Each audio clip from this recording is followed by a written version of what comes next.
बिस्मिल्लाहिर्रहमानिर्रहीम। प्यारे बच्चों, आज हम पढ़ेंगे 9th क्लास का जो चैप्टर है सिविक्स का, डेमोक्रेटिक राइट्स। आज हम ये नया चैप्टर शुरू करेंगे, डेमोक्रेटिक राइट्स। देखिए, इस चैप्टर के ज़रिए हमें पता चलेगा कि अपने राइट्स यानी हुकूक के बारे में, यानी कि हमारे जो राइट्स हैं, हुकूक है, इन हुकूक्स के बारे में हम इस चैप्टर में पढ़ेंगे। जिस तरह हमने इससे पहले वाले चैप्टर्स में पढ़ा है, डेमोक्रेसी पढ़ा है, कॉन्स्टिट्यूशन पढ़ा है, इलेक्शन पढ़ा है, इंस्टीट्यूशंस एंड देयर वर्किंग पढ़ा है, यह हमने पढ़ा है, ये हमने अलग अलग पढ़ा है। यानी डेमोक्रेसी में इंस्टीट्यूशंस का क्या रोल है, कॉन्स्टिट्यूशन के बारे में हमने पढ़ा है, वगैरह वगैरह। इस चैप्टर में हम पढ़ेंगे, यानी कि जो ये चैप्टर है डेमोक्रेटिक राइट्स, इस चैप्टर में हम पढ़ेंगे सिटीजन्स एंड राइट्स के बारे में।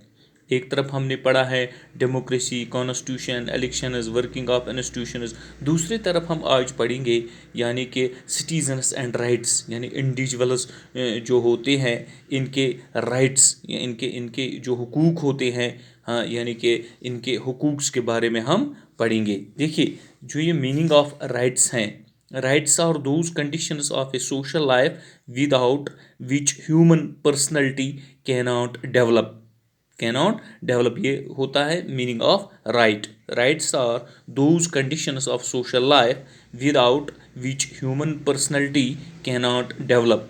डेमोक्रेटिक राइट्स क्या होता है? Rights are enjoyed by the citizens in a democratic state. In the modern democratic state, citizens are given civil, political, religious and economic rights. ये याद रखना है इन चीज़ों को। Democratic state, citizens are given civil, political, religious and economic rights. Rights are of different types. अब देखना है जो हमारे हुकूक होते हैं वो डिफरेंट, मुख्तलिफ किस्म के होते हैं। Civil means right to life, political right to vote, economic right to work, social right to education, हाँ, कल्चरल राइट टू कल्चर। ये याद रखना, rights are of different types. Civil में आता है right to life, political right to vote, economic right to work, social right to education, cultural right to culture.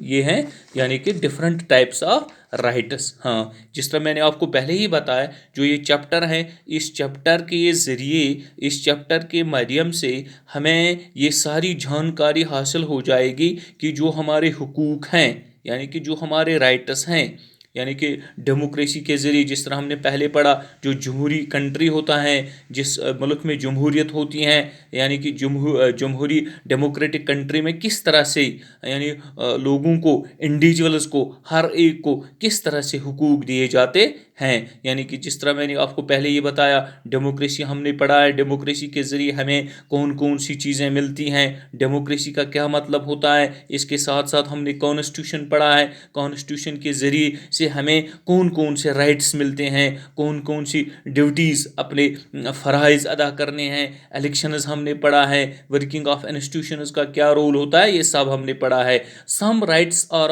Available to all of people, यानी कि जिस तरह से डिफरेंट टाइप्स ऑफ राइट्स हमने पढ़े, rights are of different types, जिस तरह मैंने आपको बोला। इसी तरह से आगे, India is a democratic country and allows all its citizens to enjoy equal rights. जिस तरह मैंने आपको डेमोक्रेसी में भी बताया कि जो हमारा कंट्री है, जो हमारे मुल्क, India is a democratic country, ये एक जमहूरी कंट्री है, and allows to all citizens to enjoy equal rights, यानी कि यहाँ जो लोग रहते हैं, हर एक को इक्वल राइट्स दिया जाता है, किसी के साथ भेदभाव नहीं किया। यानी कि ये हमारा जो कॉन्स्टिट्यूशन है, आईन ने हर एक को इक्वल राइट्स दे दिए हैं। For this purpose the constitution has provide 6 fundamental rights.